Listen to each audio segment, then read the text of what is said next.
गुरुवारमधील urban कॉलनीत चोरीचा प्रयत्न फसला. शेजारील नातेवाईकांच्या सतर्कतेमुळे चोरटे झाले पसार.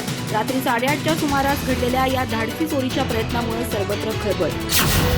गडिंग्लजमधील अर्बन कॉलनीत बंद घर हेरून फोडण्याचा चोरट्यांचा प्रयत्न फसला.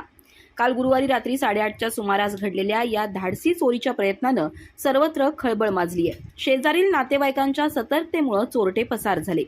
याबाबत मिळालेल्या माहितीनुसार सुभाष हत्ती यांचं गडिंग्लजमधील अर्बन कॉलनीत घर आहे. घरातील सर्वजण बाहेर गेल्यानं घराला कुलूप लावलं होतं. पण रात्री 8:30च्या सुमारास त्यांच्या घरी लाईट लागलेली शेजारील नातेवाईक शिवानंद हत्ती यांना दिसली. शंका आल्यानं त्यांनी जाऊन पाहिलं असता घराचा कडी कोयंडा उचकटला होता आणि 3 अनोळखी चोरटे सुभाष हत्ती यांच्या घरातील लोखंडी तिजोरी फोडण्याच्या प्रयत्नात होते. शिवानंद यांना पाहून त्यांना ढकलून देत समोर लावलेल्या चारचाकीतून चोरटे पसार झाले. शेजारील नातेवाईकामुळे चोरट्यांच्या हाती काही लागलं नाही. मात्र अजून कुणी झोपी जाण्यापूर्वीच चोरट्यांनी केलेल्या या धाडसामुळे सर्वत्र खळबळ माजली आहे. गडिंग्लज पोलिसात या घटनेची नोंद झाली असून पोलीस उपनिरीक्षक घाटगे याबाबत अधिक तपास करतायत.